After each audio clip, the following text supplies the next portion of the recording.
There isn't a solution, there are solutions. And it's you finding where that solution should be for a unique experience. And it's really translated into the architecture. My name is Javier Campos. I am the founder of Campos Studio.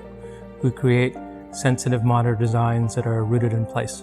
And for us, really what's important to make a building successful is that it's so rooted in the place that you couldn't use it anywhere else. We want to create something that can reshape your experience to where you are or make you think a little differently.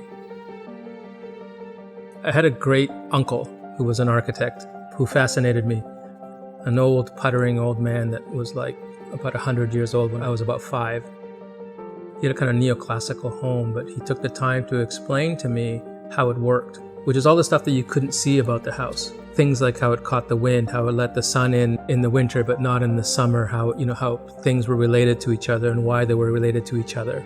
It made a deep impression on me to sort of think about the things behind what's actually being shown to you, that those things can actually shape the place to give you a unique experience.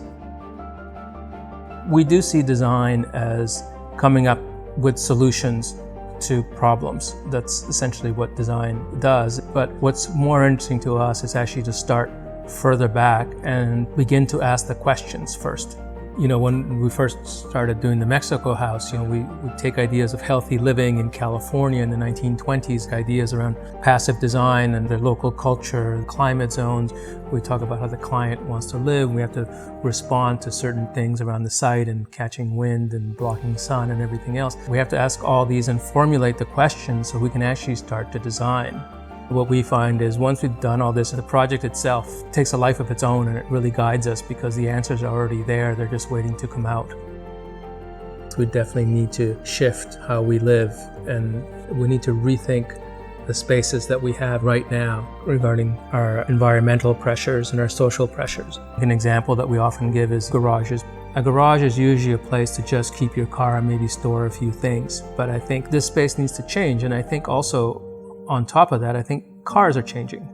Electric cars are more livable, and certainly with all the technology that we're adding to cars, I think it's important to think about what the electric car is going to bring. And I think that car that smelled bad, that leaked oil, is no longer the reality for electric cars. They're actually very clean, and you may be able to share the spaces. So it was interesting to try and redesign the space, and given current conditions around us needing to densify around the city, provide more flexible spaces, be more responsible environmentally, the space could maybe be so much more. I do believe that staying curious is incredibly important. It's at the base of what we do. We build on our projects and stay curious to explore the ideas within them, and that keeps the work interesting and moving forward.